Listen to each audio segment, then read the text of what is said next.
Hi అండి, అందరికీ నమస్కారం. Welcome back to my channel. నేను మీ మాలతి.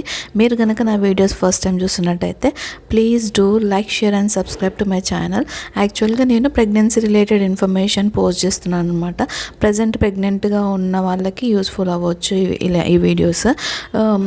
వన్స్ 9th మంత్లోకి ఎంటర్ అయ్యామంటే మనం చాలా జాగ్రత్తలు పాటించాలన్నమాట. ఎందుకు అంటే మనకి 9th మంత్లో చాలా హార్మోనల్ చేంజెస్ ఉంటాయి, బాడీ చేంజెస్ ఉంటాయి.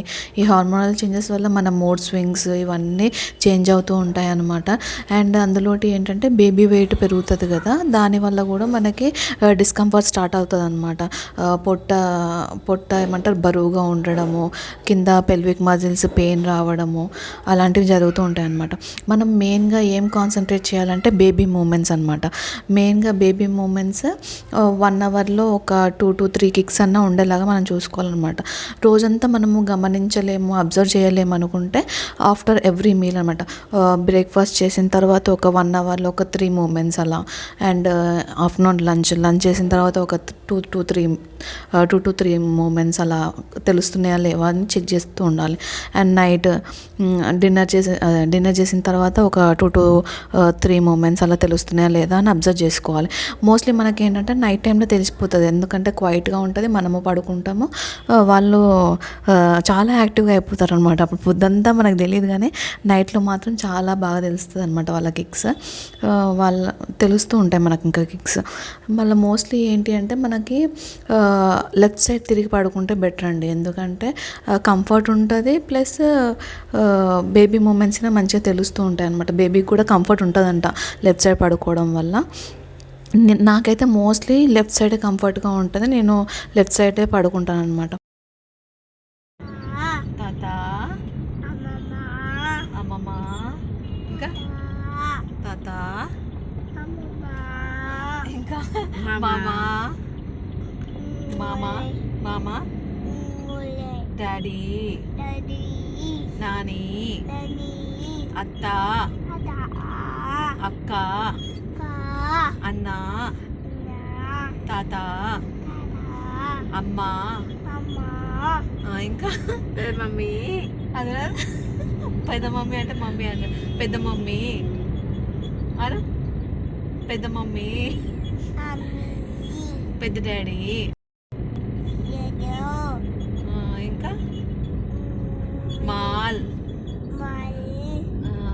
और माल और माल और चुप्पी माल और किसी और माल की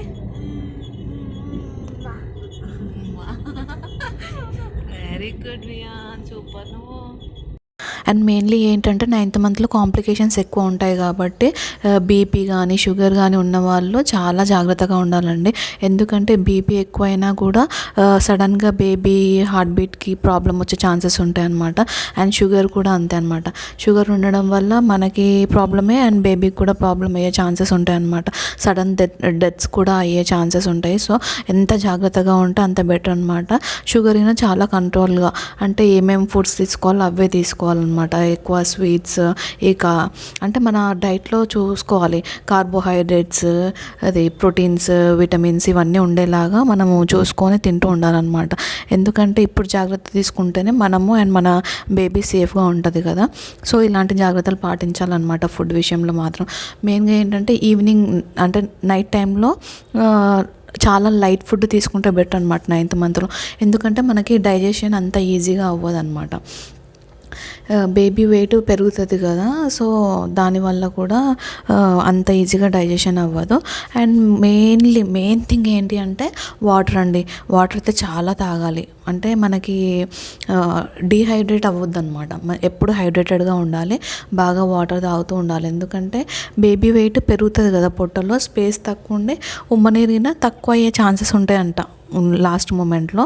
సో అందుకే మనము ఎక్కువ వాటర్ తీసుకోవడం వల్ల ఆ ఉమ్మనీరిన పెరిగే ఛాన్సెస్ ఉంటాయి. బేబీకి కూడా మూమెంట్స్ అవి ఫ్రీగా అవ్వడానికి యూస్ఫుల్ అవుతుంది అనమాట.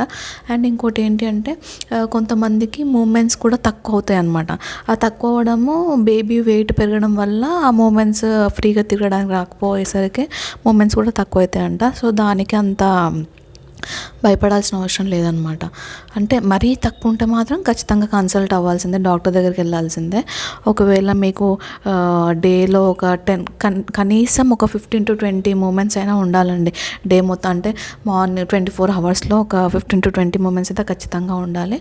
మీకు లేదు పొట్ట గట్టిగా అయినా సరే, ఏమంటారు పొట్ట నొప్పి వచ్చినా కానీ, ఉమ్మ నీరు కొంచెం ఏమన్నా లీక్ అయినట్టు అనిపించినా, అండ్ దెన్ ఇంకా కొంతమందికి వైట్ డిశ్చార్జ్ కూడా ఎక్కువ అవుతుందంట.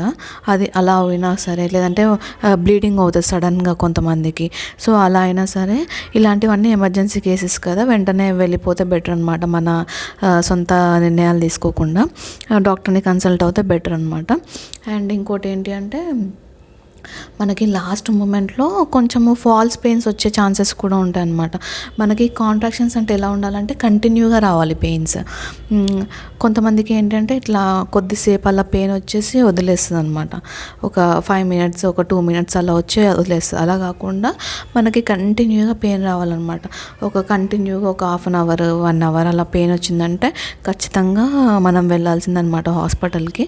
అండ్ దెన్ ఇంకోటి ఏంటంటే, కొంతమందికి సడన్గా ఇది ఉమ్మనీరు లీకేజ్ స్టార్ట్ అయిపోతుంది. అంటే మనం ట్యాప్ ఓపెన్ చేసి ఎట్లా వాటర్ పోతాయి అలా పోతే ఏం కాదండి. కొంతమందికి ఏంటంటే కొంచెం కొంచెమే ఇట్లా, అది ఉమ్మనీరు కాదు కానీ మనకి వైట్ డిశ్చార్జ్ అవ్వడం వల్ల కొంచెం వాటర్ డిశ్చార్జ్ లాగా అవుతుంది కదా, దానివల్ల మనం అది ఉమ్మనీరు లీకేజ్ ఏమో అనుకుంటాం, కానీ దానివల్లనైతే ఏం ప్రాబ్లం ఉండదు మ్యాక్సిమమ్.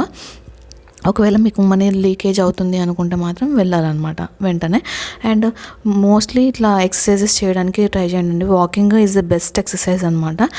వాకింగ్ చేయడం వల్ల ఏంటి అంటే, మన పెల్విక్ కాళ్ళు ముందుకు వెనక్కి వెళ్తాయి కదా, సో పెల్విక్ మజిల్స్ కొంచెం స్ట్రెంథెన్ అయ్యే ఛాన్సెస్ ఉంటాయి. నార్మల్ డెలివరీకి చాలా బాగా యూజ్ అవుతాయి అనమాట. అండ్ ఇంకోటి ఏంటి అంటే, మనము ఖచ్చితంగా ఇది ఫాలో అవ్వాలండి. ఇవి ఫాలో అవుతేనే మనకి safe delivery and maximum normal delivery అవ్వడానికి ట్రై చేయండి. ఎందుకంటే నార్మల్ డెలివరీ వల్ల చాలా యూజెస్ ఉంటాయి. మన బాడీ ఫ్లెక్సిబుల్ ఉంటుంది. అంత మరి సి సెక్షన్ అయ్యే అంత ఉండదన్నమాట.